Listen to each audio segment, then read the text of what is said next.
بسم اللہ الرحمن الرحیم۔ ظالم کبھی کامیاب نہیں ہو سکتا۔ خطبہ جمعہ سیدنا حضرت خلیفۃ المسیح ثانی رضی اللہ تعالیٰ عنہ، فرمودہ 1 مارچ سن 1935۔ قسط دوم آخری۔ سن 1935 میں حضور رضی اللہ تعالیٰ عنہ نے یہ خطبہ ارشاد فرمایا۔ آپ رضی اللہ تعالیٰ عنہ نے اللہ تعالیٰ کی صفات، ملک، قدوس، عزیز اور حکیم سے ملنے والے انعامات کے فلسفے کو بیان فرمایا ہے۔ قارئین کے استفادے کے لیے یہ خطبہ شائع کیا جاتا ہے۔ ادارہ: میں نے اس وقت جماعت کو ایک گر بتا دیا ہے کہ اللہ تعالیٰ ظالم کو کبھی ہدایت نہیں دیتا، اس لیے اپنے اعمال میں ظلم مت پیدا ہونے دو، اپنے رویے میں نرمی رکھو۔ اللہ تعالیٰ دولت دے تو تمہارے اندر انکسار پیدا ہو، علم سے تواضع پیدا ہو، اور وہ تمہیں جتنا اونچا کرے اسی قدر جھکو، اور کوشش کرو کہ اللہ تعالیٰ کے فضلوں سے اس کے بندوں کو فائدہ پہنچاؤ۔ پھر فرمایا: مثل الذین حملوا التوراۃ ثم لم یحملوها کمثل الحمار یحمل اسفارا۔ سورہ جمعہ آیت 2۔ اے مسلمانوں، ہم تمہیں کتاب سکھاتے ہیں، آیات کی تلاوت کراتے ہیں، قدوس بناتے ہیں، حکمت سکھاتے ہیں۔ محمد رسول اللہ صلی اللہ علیہ وسلم تمہیں ایسی تعلیم دیتا ہے جو خدا کا بروز اور اس کا مثیل بنا دیتی ہے۔ تمہارے ذریعے خدا کا ظہور دنیا میں ہوگا، مگر یہ خصوصیات تمہارے اندر اس وقت تک رہیں گی جب تک حقیقی تعلق تمہارا اس کتاب کے ساتھ رہے گا۔ جب یہ نہیں رہے گا تو تمہارے اندر بھی کوئی خوبی نہ رہے گی۔ اور اس کی مثال یہ دی ہے کہ محمد صلی اللہ علیہ وسلم سے پہلے بھی ایک نبی آیا جس کے پاس تورات تھی، یعنی موسیٰ علیہ السلام نے تورات کے ذریعے اپنی قوم کا درجہ بلند کر دیا تھا۔ وہ قوم سانپ تھی، مگر اس کے ہاتھ میں آ کر عصا بن گئی۔ سانپ جان لیتا ہے اور عصا جان کی حفاظت کرتا ہے۔ گویا جو قوم گمراہ کرتی تھی وہ خود ہادی بن گئی۔ ان کے اندر یہ تغیر کس طرح پیدا ہوا؟ یہ تورات کے ساتھ ان کا تعلق ہی تھا جس نے ان کی کایا پلٹ دی اور انہیں ملک و قدوس و عزیز و حکیم بنا دیا، اور انہیں روحانی اور جسمانی دونوں بادشاہتیں حاصل ہو گئیں۔ لیکن جب ان کا تعلق اس کے ساتھ نہ رہا تو ان کی یہ خصوصیات بھی ساتھ ہی مٹ گئیں۔ تورات موجود تھی مگر اس سے انہیں کوئی فائدہ نہ تھا، کیونکہ تعلق باقی نہ رہا تھا۔ کوئی کتاب خواہ کتنی مفید کیوں نہ ہو، خالی اوپر رکھ دینے سے فائدہ نہیں پہنچا سکتی، فائدہ اس پر عمل کرنے سے پہنچتا ہے۔ کتاب کا موجود ہونا، اگر اس سے فائدہ نہ اٹھایا جائے، ایسا ہی ہے جیسے گدھے پر کتابیں لاد دی جائیں۔ کیا اس گدھے کو جس پر کتابیں لادی ہوئی ہوں کوئی عالم کہتا ہے؟ اگر ایک مزدور کے سر پر ہیروں کی گٹھڑی رکھی ہوئی ہو تو وہ امیر نہیں کہلا سکتا۔ ہیرے اونچا نہیں کرتے بلکہ اس کے سر کو نیچا ہی کرتے ہیں۔ اگر کسی شخص کے سر پر 2.5-3 من سونا رکھ دیا جائے تو اس سے اس کا سر نیچے جھکے گا، بلند نہیں ہوگا۔ ہاں، اگر اتنا روپیہ اس کے پاس ہو تو یقیناً وہ دنیا میں عزت پائے گا۔ اسی طرح روحانی علوم کو اگر کوئی شخص اپنے اندر جذب نہ کرے، ان کی حقیقت تک نہ پہنچے بلکہ صرف چھلکے پر ہی اکتفا کرے، تو وہ کوئی عزت نہیں پا سکتا۔ اس لیے فرمایا: یاد رکھو، بے شک اللہ تعالیٰ بڑا فضل کرنے والا ہے، اور اس کتاب پر عمل کر کے تم ملک، قدوس، عزیز، حکیم بن سکتے ہو، مگر مغرور نہ ہونا کہ ہم ہمیشہ کے لیے محفوظ ہو گئے ہیں۔ جس طرح یہ کتاب ملک بنا سکتی ہے، اسی طرح اسے نظر انداز کر دینا ذلیل بھی کر دیتا ہے۔ جس طرح یہ عزیز بناتی ہے، اسی طرح ذلیل بھی کر دیتی ہے۔ جس طرح یہ حکیم بناتی ہے، اس کی خلاف ورزی پاگل اور بے وقوف بھی کر دیتی ہے۔ جب تم قرآن کو چھوڑ دو گے تو تمہاری مثال اس گدھے کی سی ہوگی جس پر کتابیں لدی ہوئی ہوں۔ یاد رکھو، تم سے پہلے یہود نے ایسا کیا اور ان کی حالت ذلیل ہو گئی ہے۔ اگر کسی قوم کے پاس خدا کا کلام نہ ہو تو وہ عذر کر سکتی ہے کہ پتہ نہ تھا، لیکن جب صداقت موجود ہو تو اس کا انکار کر کے کوئی قوم سزا سے کیوں کر بچ سکتی ہے؟ اس کے بعد فرمایا واللہ لا یہدی القوم الظالمین، سورہ جمعہ آیت 6۔ خدا کے معنی راستہ دکھانے یعنی کامیاب ہونے کے ہیں۔ اس میں بتایا ہے کہ ظالم کو اللہ تعالیٰ کامیاب نہیں کرتا۔ جب کوئی قوم ظالم ہو جائے تو اس کی کامیابی کے رستے آپ ہی آپ بند ہو جاتے ہیں۔ یہ ایک اٹل قانون ہے جسے اللہ تعالیٰ نے دنیا میں قائم کیا ہے، مگر افسوس کہ لوگ بھول جاتے ہیں۔ جس طرح موت اگرچہ یقینی ہے اور ہر شخص جانتا ہے، مگر پھر بھی لوگ اسے بھول جاتے ہیں۔ دنیا میں اور جتنی چیزیں ہیں ان میں سے کسی کو کوئی ملتی ہے اور کوئی کسی اور سے حصہ پاتا ہے۔ آنکھیں ہیں، کسی کی ہوتی ہیں، کوئی نابینا ہوتا ہے۔ زبان ہے، کوئی بولتا ہے، کوئی گونگا ہوتا ہے۔ حس ہے، کسی کی ہوتی ہے اور کوئی فالج زدہ ہوتا ہے۔ بال کسی کے ہوتے ہیں اور کوئی گنجا ہوتا ہے۔ ناک کسی کی ہوتی ہے، کوئی نکٹا ہوتا ہے۔ ہاتھ کسی کے ہوتے ہیں اور کسی کے شل ہوتے ہیں۔ غرض دنیا کی کوئی چیز لے لو، کسی کو کوئی چیز ملی ہوگی اور کسی کو کوئی، لیکن موت ایسی چیز ہے جس سے ہر جاندار حصہ لیتا ہے، مگر پھر بھی لوگ اسے بھول جاتے ہیں۔ آخری وقت آ پہنچے تب بھی یہی امید ہوتی ہے کہ شاید اب بھی بچ جائیں۔ قوموں کی ترقی اور تنزل کا بھی یہی حال ہوتا ہے۔ ایک قوم کو ترقی حاصل ہوتی ہے اور وہ سمجھ لیتی ہے کہ اب تنزل نہیں ہوگا، اور دوسری گر جاتی ہے اور پھر خیال بھی نہیں کر سکتی کہ ہمیں بھی ترقی ہوگی۔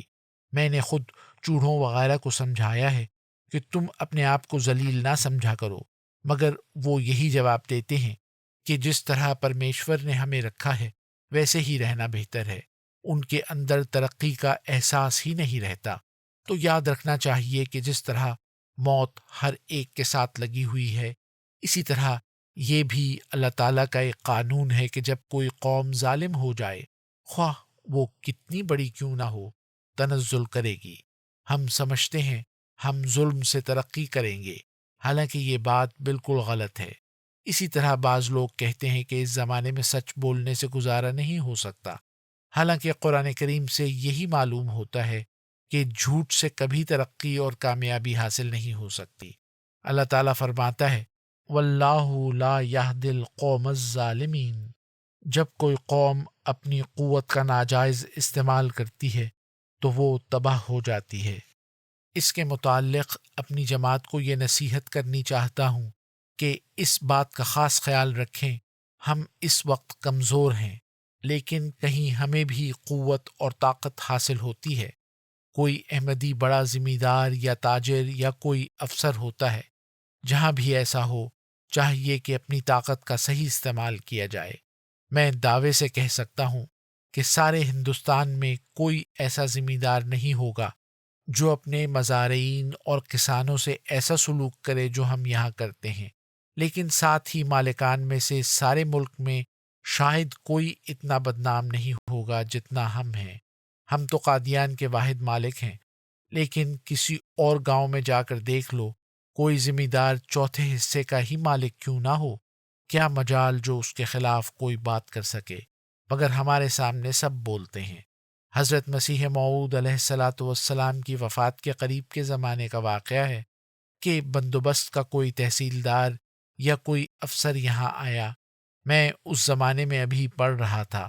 اس محکمے کا شاید کوئی قاعدہ ہے کہ مالیہ وغیرہ کے متعلق کسی کو اعتراض ہو تو دریافت کر لیتے ہیں۔ شاید ایسی ہی کوئی بات تھی یا کوئی اور بات تھی، اور افسر یہاں آیا ہوا تھا۔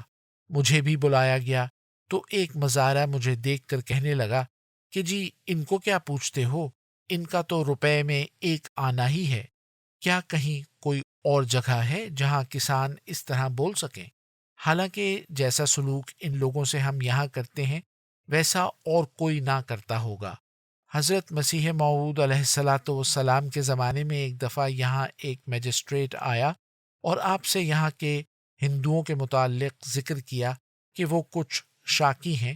آپ علیہ السلام نے ہندوؤں کو بلایا اور اس کے سامنے ان پر اپنی نوازشیں گنوانی شروع کی۔ آپ نے بتانا شروع کیا کہ ہم نے ان لوگوں کے لیے یہ کیا اور فرمایا کہ یہ لوگ سامنے بیٹھے ہیں، ان سے کہیں انکار کر دیں۔ بڈھے شاہ وغیرہ سب بیٹھے تھے، مگر کسی کو انکار کی جرت نہ ہوئی۔ اسی طرح یہاں کے ہندوؤں میں ایک دفعہ کچھ شورش ہوئی، جو دراصل ان سب شورشوں کا پیش خیمہ ہے۔ ان دنوں بٹالہ کے ایک تحصیلدار، جن کا نام شاید دیوان چند تھا، یہاں آئے اور کہا کہ میں بطور سفارش آپ کے پاس آیا ہوں، آپ ان کی شکایات کا خود ہی علاج کر دیں۔ میں نے ان کے سامنے وہی حضرت مسیح موعود علیہ الصلاۃ والسلام والا طریق پیش کیا اور بتایا کہ ان کے ساتھ فلاں موقع پر ہم نے یہ کیا اور فلاں موقع پر یہ کیا، اور ان سے کہیں کہ ان میں سے ایک بات کا بھی انکار کر دیں۔ انہوں نے تسلیم کیا کہ میں سمجھ گیا ہوں، اب میں ان کی سفارش نہیں کروں گا، اور ان کو جا کر ڈانٹا اور اس جھگڑے کی صلح صفائی کرا دی۔ ہمارا سلوک ایسا ہے کہ گو کوئی ہمیں ظالم ہی کہے، لیکن دلوں میں ہماری خوبی کو مانتے ہیں۔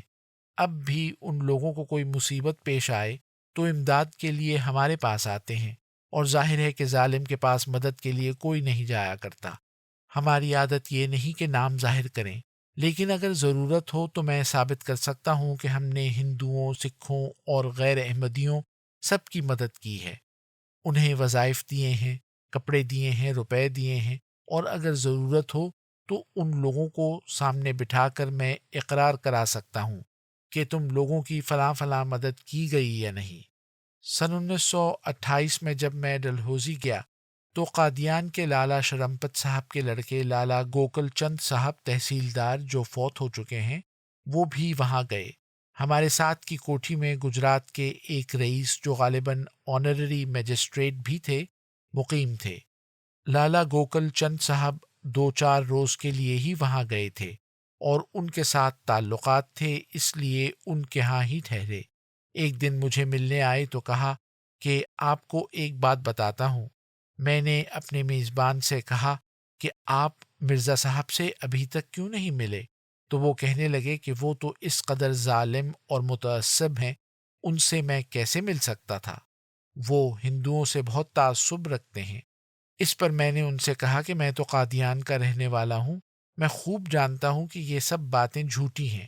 اس پر وہ حیران ہوئے اور کہنے لگے کہ اچھا یہ بات ہے۔ بہرحال جو انصاف کرنے والا ہے، وہ خواہ کتنا بدنام ہو جائے، مگر پھر بھی کامیاب وہی ہوتا ہے۔ اب بھی ہمارے خلاف بہت شور ہے، مگر اب بھی میں ایسی تحریریں دکھا سکتا ہوں کہ اگر کوئی جھگڑا ہو تو کہتے ہیں آپ فیصلہ کر دیں۔ ہم بار بار کہتے ہیں کہ عدالت میں جاؤ، مگر کہتے ہیں کہ نہیں، آپ ہی فیصلہ کر دیں۔ تو اللہ تعالیٰ کے فضل سے ہمیں اس زمانے میں اس بات کی توفیق ملی ہے کہ انصاف قائم کریں۔ گو اس وقت بدنام ہیں، مگر یہ بدنامی زیادہ دیر تک نہیں چل سکتی۔ دلوں میں ہماری قدر خدا کے فضل سے ہے۔ مجھے ایک دوست نے سنایا کہ ٹریبیون میں جب میری وفات کی غلط خبر شائع ہوئی تو ایک مخالف نے مجھے فون کیا کہ سناؤ، کوئی خبر قادیان کے متعلق ہے؟ مجھے چونکہ کئی لوگ پہلے بھی پوچھ چکے تھے اور مجھے غصہ چڑھا ہوا تھا، اس لیے میں نے اسے کہا کہ چپ رہو، مگر اس نے کہا کہ نہیں، میں بدنیتی سے نہیں پوچھتا، بتاؤ کیا بات ہے۔ مگر مجھے چونکہ غصہ تھا، اس لیے میں نے پھر کہا کہ چپ رہو، مگر اس نے کہا کہ خدا کے لیے بتاؤ کیا بات ہے، مجھے فکر ہے، اس لیے پوچھتا ہوں۔ اور جب میں نے اسے بتایا تو اس نے ذرا پرے ہو کر کہا، جس کی مجھے آواز آئی، کہ الحمدللہ۔ تو اللہ تعالیٰ کے فضل سے مخالفوں کے دل میں بھی ہماری قدر ہے۔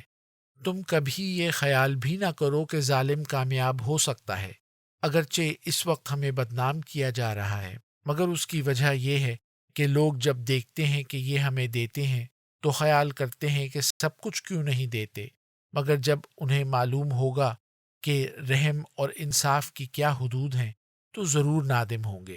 حضرت مسیح موعود علیہ الصلاۃ والسلام جب فوت ہوئے تو ہندو، سکھ، غیر احمدی سب رو رہے تھے، حالانکہ زندگی میں یہی لوگ آپ علیہ السلام کو گالیاں دیا کرتے تھے۔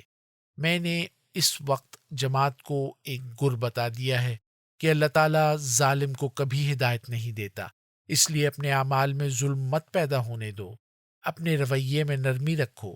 اللہ تعالیٰ دولت دے تو تمہارے اندر انکسار پیدا ہو، علم سے تواضع پیدا ہو، اور وہ تمہیں جتنا اونچا کرے اسی قدر جھکو، اور کوشش کرو کہ اللہ تعالیٰ کے فضلوں سے اس کے بندوں کو فائدہ پہنچاؤ۔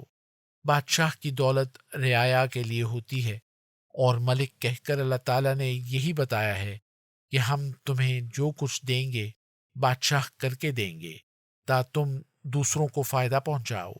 قدوسیت اس واسطے دیں گے کہ دوسروں کو پاک کرو، عزیز بنائیں گے تا دوسروں کو بڑا کرو۔ عزیز اسے بھی کہتے ہیں جو دوسروں کو ذلیل نہ کرے۔ ہم تمہیں حکمت دیں گے مگر اس لیے کہ دوسروں کو سکھاؤ۔ جس پانی کو نکلنے کا راستہ نہ ہو وہ سڑ جاتا ہے، بس ہم تمہیں علم دیں گے، لیکن اگر اس سے دوسروں کو فائدہ نہ پہنچاؤ گے تو یہ سڑ کر تمہارے دماغ میں تعفن پیدا کر دے گا۔ الفضل 12 مارچ سن 1935۔